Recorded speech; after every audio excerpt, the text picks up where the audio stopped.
오늘 성경 말씀은 요한복음 10장 26절에서 29절까지의 말씀입니다. 너희가 내 양이 아님으로 믿지 아니하는도다.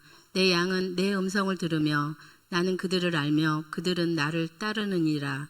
내가 그들에게 영생을 주노니 영원히 멸망하지 아니할 것이요 또 그들을 내 손에서 빼앗을 자가 없느니라.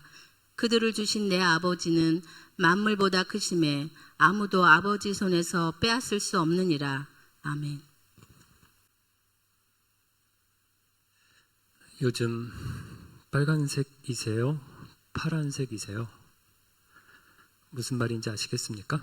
어느 정당을 지지하느냐, 빨간당이냐, 파란당이냐, 정치적인 이야기로 알아듣는 분도 계시겠지만 주식하시는 분들은 금방 알아들으실 겁니다. 요즘 빨간색 수익이세요? 파란색 손해신가요? 저도 주가가 한창 뜨거울 때 아내를 졸라서 한 달에 얼마씩 적금 넣듯이 ETF를 조금씩 사 모으기 시작했습니다. 처음에는 빨간색이었습니다. 그때는 자주 들어다 보았습니다. 그런데 어느 순간 파란색이 되었습니다. 그러니까 잘 안 보게 되더라고요. 9천 간다, 만 간다 라고 하는 말을 믿었는데 아니었습니다. 제가 아는 젊은 부부도 비슷한 일을 겪었습니다. 전세 사는 데에서 이사를 할 때 집값이 계속 오르니 영끌을 해서라도 집을 사야 하나 고민이 많았습니다. 하지만 정부에서는 집값을 안정시키겠다라고 하고 부동산 대책을 계속해서 내놓으니 무리하지 않고 기다리기로 했습니다. 그런데 얼마 지나지 않아서 사려고 했던 집값이 크게 올랐다는 이야기를 들었습니다. 그 말을 듣고 너무 속상해서 펑펑 우는 것을 보았습니다. 믿었는데 결과는 기대와 달랐습니다. 이번 주 우리가 묵상한 이사야서에도 비슷한 이야기가 나옵니다. 아시리아가 북이스라엘 나라를 멸망시키고 남유다까지 기세를 몰아서 쳐들어왔습니다. 다급해진 남유다는 이집트를 의지했습니다. 고위 사신들을 보물을 실어서 보내서 이집트의 파라오에게 보냈습니다. 이집트가 우리를 도와주겠지, 아시리아를 막아주겠지 기대했습니다. 그런데 이집트가 유다를 지켜주었습니까? 아닙니다. 믿고 기댔는데 기대고 보니 정작 자기도 제대로 서 있지 못하는 기둥이고 벽이었습니다. 이빨 빠진 호랑이에 불과했습니다. 의지했는데 지켜주지 못했습니다. 믿었는데 믿을 만한 대상이 아니었던 것입니다.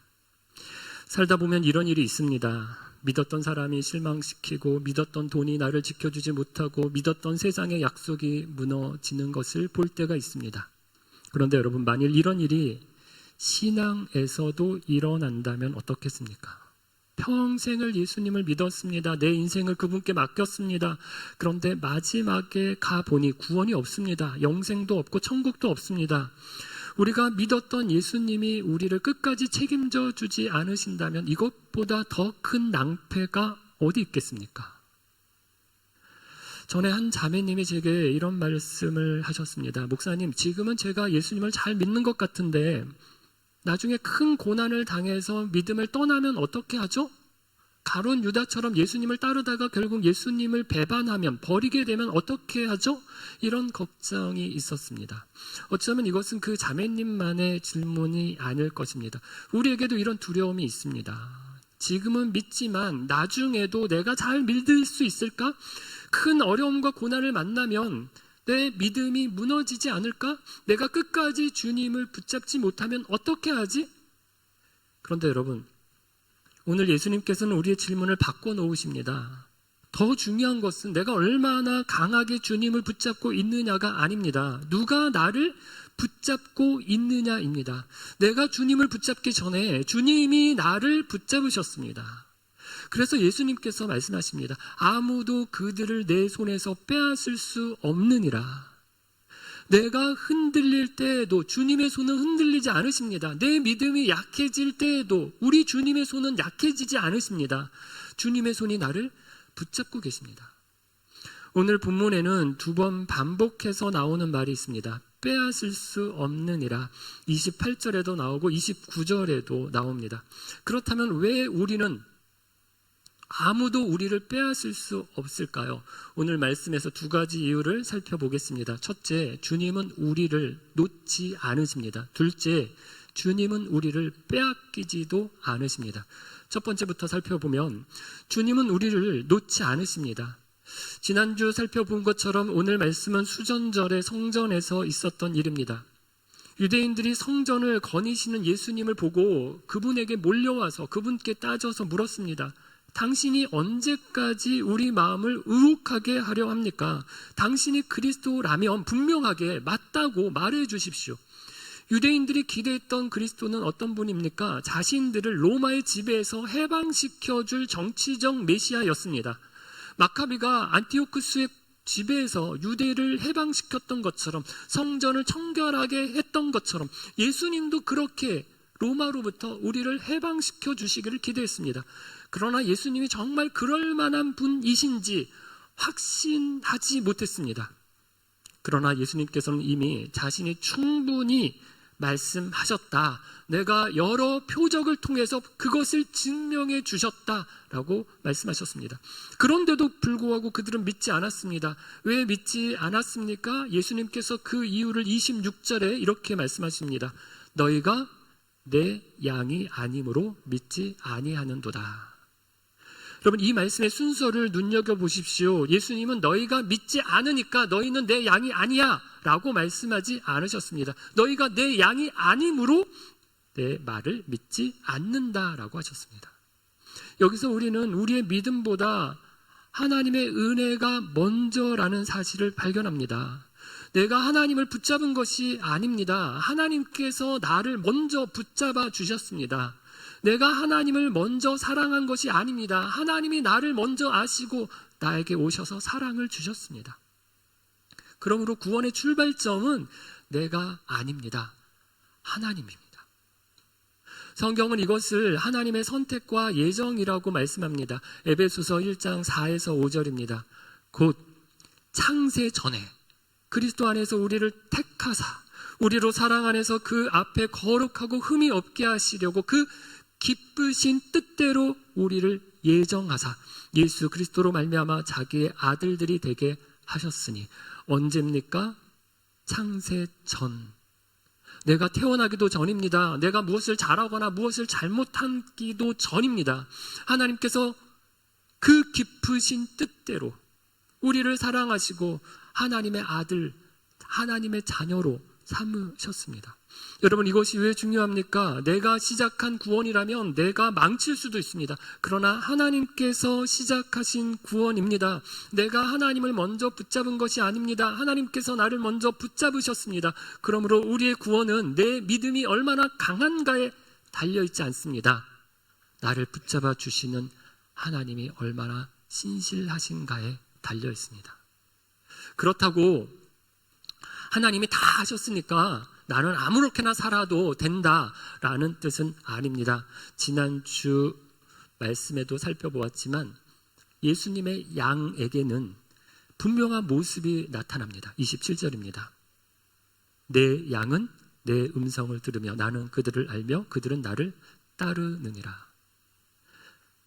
예수님을 음성을 듣고 예수님을 따라서 순종해서 양이 되는 건 아닙니다. 양이기 때문에 예수님을 듣습니다. 예수님을 따릅니다. 순종합니다. 그러므로 순종은 구원의 조건이 아니라 구원받은 사람에게 나타나는 자연스러운 열매입니다. 그래서 우리는 우리 자신에게 진지하게 물어야 합니다. 나는 요즘 누구의 음성을 듣느냐? 나는 요즘 누구를 따라서 사느냐?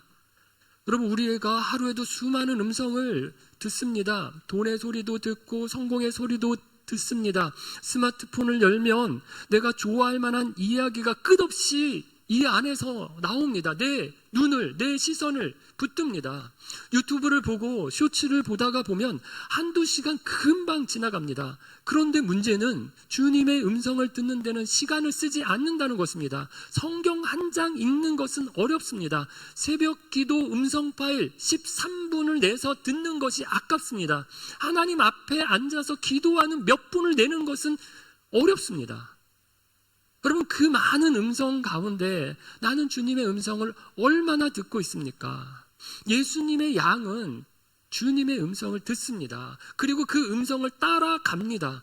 그러므로 내 삶에 주님의 음성을 듣고 따라가는 모습이 전혀 없다면 진지하게 나는 정말 예수님의 양인가? 내가 양 맞나? 물어보아야 합니다. 다시 말씀드립니다. 우리가 예수님의 음성을 듣고 우리 주님을 따라서 예수님의 양이 된 것은 아닙니다. 우리가 순종을 잘했기 때문에 구원받은 것도 아닙니다. 그러나 정말 예수님의 양이라면 주님의 음성을 듣고 주님을 따라가게 됩니다. 구원은 순종의 대가가 아닙니다. 순종이 구원의 열매인 것입니다. 그런데 여러분, 믿음도 하나님께서 주시는 것이지만 영생도 어떻습니까? 성경은 우리가 죄로 인해 죽을 뻔했다고 하지 않습니다. 죄로와 허물로 인하여 죽었던이라고 말씀합니다. 죽은 사람이 스스로 살아날 수 없죠. 그런 시체였던 우리를 하나님께서 믿음 주셔서 살려주셨습니다. 이것이 은혜입니다. 28절을 보십시오. 내가 그들에게 영생을 주노니, 예수님께서 영생을 얻어라 라고 하지 않으셨습니다. 영생을 쟁취해라 라고도 하지 않으셨습니다. 자격을 갖추면 내가 영생을 주겠다 라고도 하지 않으셨습니다. 내가 그들에게 영생을 주노니, 주시는 것입니다. 우리가 영생을 받을 만한 자격이 있어서 주신 것이 아닙니다. 하나님께서 그냥 거저 우리에게 주셨습니다. 이것을 은혜라고 말합니다.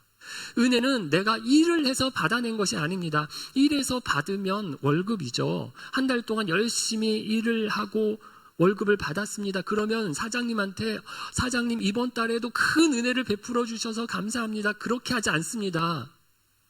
감사합니다 라고는 할 수 있지만 그게 은혜는 아닙니다. 일했으니까 당연히 받아야 하는 것입니다. 안 주면 고소할 일입니다. 착한 일을 하고 좋은 일을 해서 상을 받았습니다. 열심히 노력해서 받은 거니까 상입니다. 무언가를 기대해서 주고받았다면 그건 거래입니다. 내가 이걸 줄 테니까 너 나한테 이렇게 해주라. 조건이 붙어 있는 겁니다. 그런데 예수님께서 우리에게 영생을 주신 것은 월급도 아니고 상도 아니고 거래도 아닙니다. 선물이고 은혜입니다. 여러분, 이것이 왜 우리에게 이렇게 큰 위로가 될까요? 월급이라면 일 못하면 끊길 수 있습니다. 상이라면 자격을 잃으면 받지 못할 수 있습니다. 거래라면 조건을 못 맞추면 없어집니다. 그런데 영생은 그런 게 아닙니다. 우리가 잘해서 주신 것이 아닙니다. 앞으로 잘할 것 같아서 땡겨 주신 것도 아닙니다. 은혜로 주셨습니다. 그러므로 내가 잘해서 시작된 구원이 아니라면 내가 부족하다고 해서 주님께서 쉽게 거두어 가시는 구원은 아닌 것입니다. 구원의 시작이 하나님께 있습니다. 영생을 예수님께서 주셨습니다. 그러므로 빼앗지 않으십니다. 그래서 28절은 이렇게 이어집니다. 내가 그들에게 영생을 주노니 영원히 멸망하지 아니할 것이요. 영생은 1년짜리 생명도 아니고 10년짜리 생명도 아닙니다. 영생입니다. 주님께서 친히 영원히 멸망하지 아니할 것이다라고 약속하셨습니다. 우리가 흔히 이런 말을 하죠. 야, 치사하게 줬다가 빼앗냐? 사람은 그럴 수 있습니다. 마음이 변하면 주었던 것을 다시 달라고 할 수도 있습니다. 그러나 예수님은 그렇지 않습니다. 예수님께서 영생을 은혜로 주셨습니다. 우리의 행위를 지켜보다가 마음에 들면 계속 주고 마음에 들지 않으면 안 되겠어 너 다시 줘 거두어 가시는 것이 아닙니다. 그러므로 여러분, 내 믿음만 바라보면서 불안해하지 마십시오. 내가 앞으로도 잘 믿을 수 있을까? 내가 넘어지면 어떻게 하지? 내 믿음이 약해지면 구원도 없어지는 거 아닐까? 내 손만 바라보면 불안합니다. 그러나 내가 얼마나 단단히 주님을 붙잡고 있는가 보다 더 중요한 것이 있습니다. 주님께서 나를 붙잡고 계십니다. 그리고 이제 예수님께서는 한 걸음 더 나아갔습니다. 주님이 우리를 놓지 않으실 뿐만 아니라 누구도 우리를 주님의 손에서 빼앗을 수 없다고 하십니다. 이것이 우리의 구원이 안전한 두 번째 이유입니다. 주님은 우리를 빼앗기지 않으십니다. 주님이 나를 놓지 않으신다는 것과 빼앗기지 않으신다는 것은 다릅니다. 주님이 나를 놓지 않으셔도 주님보다 더 강한 존재가 와서 그것을 빼앗아 간다면 어떻게 하겠습니까? 그런데 예수님은 말씀하십니다. 아무도 그들을 내 손에서 빼앗을 수 없느니라. 여러분, 여기서 눈여겨볼 말이 있습니다. 내 손에서입니다. 우리가 어디에 있다는 것입니까? 예수님의 손 안에 있습니다. 예수님께서 우리에게 영생만 주시고 세상에 그냥 던져 놓으신 것이 아닙니다. 구원해 줬으니까 이제부터는 네가 알아서 잘 버텨라, 그러지 않으셨습니다. 우리를 손에 붙잡고 계십니다. 잃어버리지 않도록 붙잡고 계시고 빼앗기지 않도록 붙잡고 계십니다. 그런데 왜 이렇게 붙잡고 계실까요? 우리를 넘어뜨리려는, 빼앗으려는 세력이 있기 때문입니다. 우리의 믿음은 흔들리는 일이 있습니다. 시험이 있습니다. 유혹이 있습니다. 고난이 있습니다. 사탄은 끊임없이 하나님의 백성들을 흔들려고 합니다. 사도 바울을 보십시오. 고린도후서 4장 8에서 9절입니다. 우리가 사방으로 우겨쌈을 당하여도 쌓이지 아니하며 답답한 일을 당하여도 낙심하지 아니하며 핍박을 받아도 버림받지 아니하며 거꾸로 뜨림을 당하여도 망하지 아니하고. 바울은 예수님을 믿은 뒤에 평안했던 것이 아닙니다. 수많은 고난을 겪었습니다. 이전에 만나지 못했던 고난을 계속해서 겪었습니다. 매를 맞고 감옥에 갇히고 돌에도 맞아봤습니다. 그러나 망하지 않았습니다. 바울이 강해서가 아닙니다. 주님께서 바울을 붙잡고 계셨기 때문입니다. 어렸을 때 저희 어머니께서 저에게 이런 말씀을 종종 하셨어요. 너 예수 믿다가 죽게 되어도 예수님 믿을 수 있겠니? 너 누가 총을 머리에 대고 너 예수 믿으면 죽인다? 이렇게 하면 어떻게 하겠니? 어린 마음에 그 말이 참 무서웠습니다. 마침 그때 신사참배를 거부하다가 감옥에 갇히고 고문을 당했던 신앙인들의 간증이나 책을 제가 많이 접했던 때였어요. 그러니까 자꾸 이런 생각이 들었습니다. 나라면 저분처럼 저렇게 감당할 수 있을까? 저 고문을 견딜 수 있을까? 목숨까지 바치면서 내 믿음 예수님을 붙들 수 있을까? 두려웠습니다. 그런데 나중에 말씀을 묵상하면서 생각이 달라졌습니다. 제가 질문을 잘못하고 있었습니다. 그때 내가 끝까지 버틸 수 있을까? 내가 버틸 수 있을까? 내 힘만 생각하니까 두려웠던 것입니다. 그런데 더 중요한 질문이 있습니다. 그때에도 주님께서 나를 붙잡고 계실까? 그렇습니다. 그때도 주님께서 나를 붙잡고 계십니다.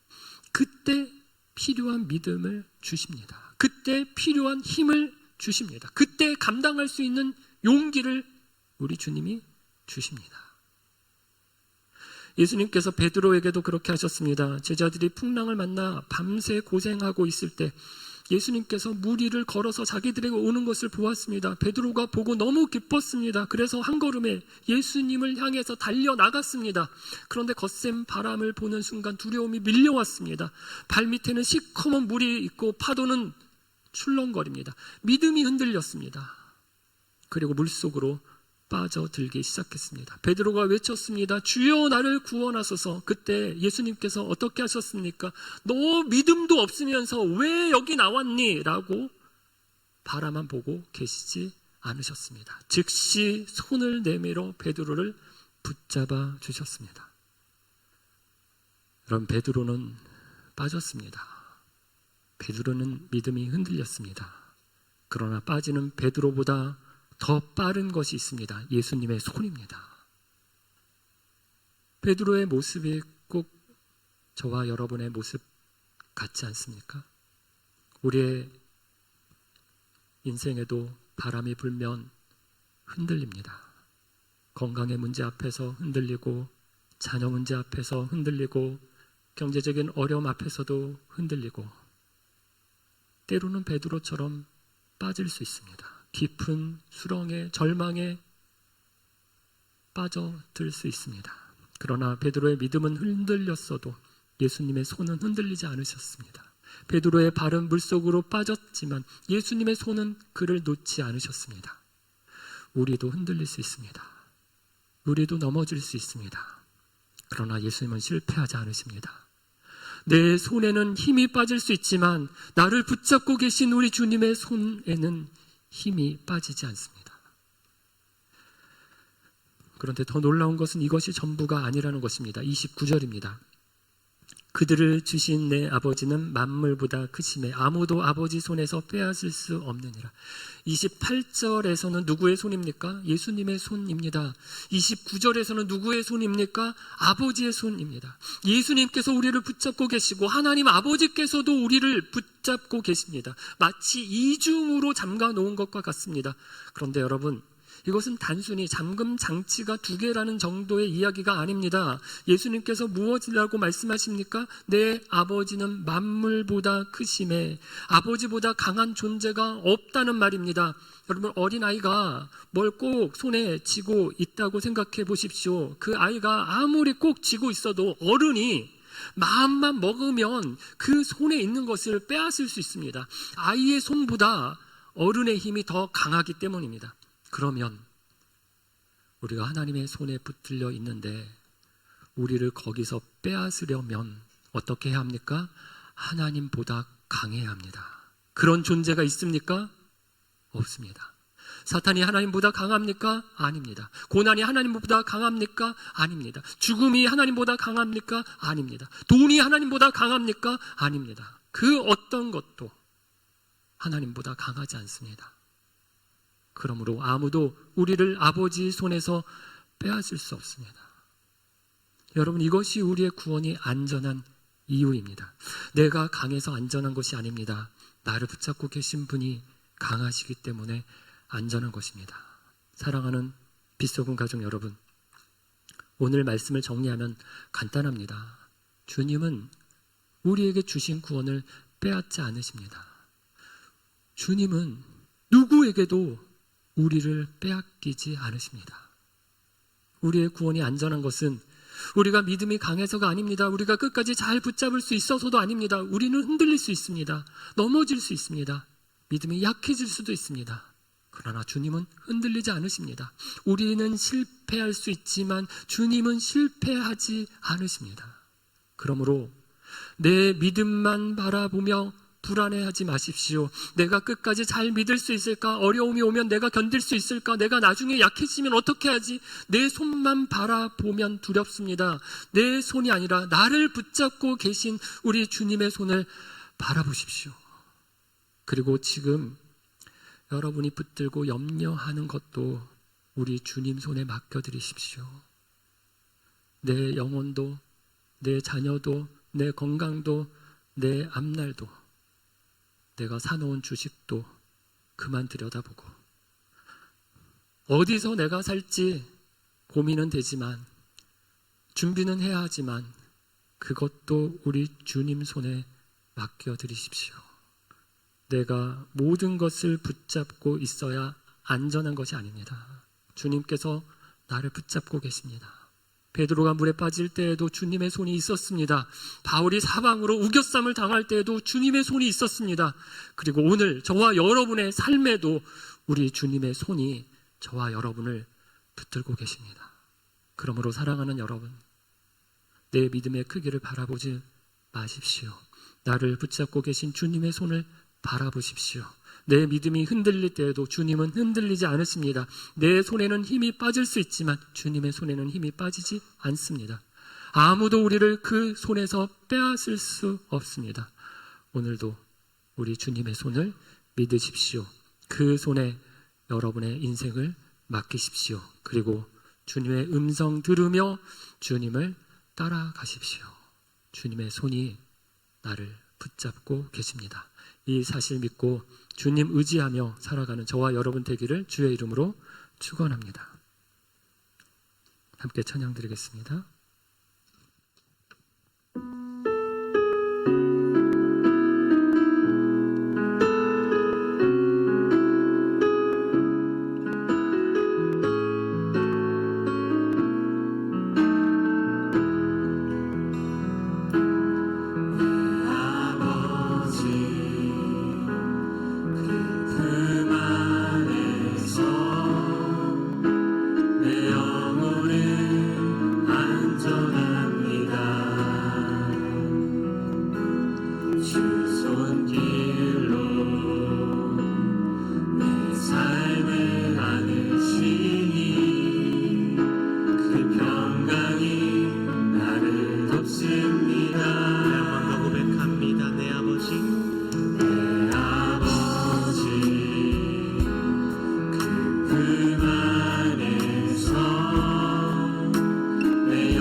우리의 구원이 안전합니다. 우리의 영생이 안전합니다. 우리의 믿음이 안전합니다. 내 노력과 내 수고와 내 섬김과 내 순종에 달려있지 않고 창세 전에 주님이 그 기쁘신 뜻대로 우리를 하나님의 자녀로 하나님의 아들들로 불러주셨기 때문입니다. 주님이 우리를 손에 붙잡고 계십니다. 놓지 않으십니다. 빼앗기지도 않으십니다. 그래서 우리의 구원이 안전합니다. 그리고 여러분, 그 주님은 우리의 영혼만 지켜주시는 분이 아니십니다. 우리의 삶을, 우리의 인생을 붙들고 계시는 분이십니다. 세상이 너무 빨리 변합니다. 전혀 예상하지 못했던 일들이 우리 앞에 일어납니다. 그래서 당황스럽습니다. 그래서 불안합니다. 두렵습니다. 내가 이 직장을 언제까지 다닐 수 있을지 걱정이 됩니다. 내가 다음은 어느 집에서 살 수 있을지 두렵습니다. 그러나 우리 주님이 먹고 마시는 문제까지 아십니다. 책임져 주십니다. 세상의 사람들, 우리 주님을 모르는 사람들, 그 사람들이 불안해하는 것처럼 우리가 불안해하면 안 됩니다. 우리 주님이 나를 붙잡고 계신 것 신뢰하면서 주 안에서 내 마음이, 내 영혼이 안전합니다. 평안합니다. 고백하기를 원합니다. 여러분 마음 가운데, 여러분 생각 가운데 지금 가장 불안하고 두려운 것, 그 한 가지를 우리 주님 앞에 올려드리십시오. 우리 주님의 손에 맡겨드리십시오. 그리고 우리에게 평안 허락해달라고 하나님 앞에 간구하면 좋겠습니다. 함께 기도하겠습니다.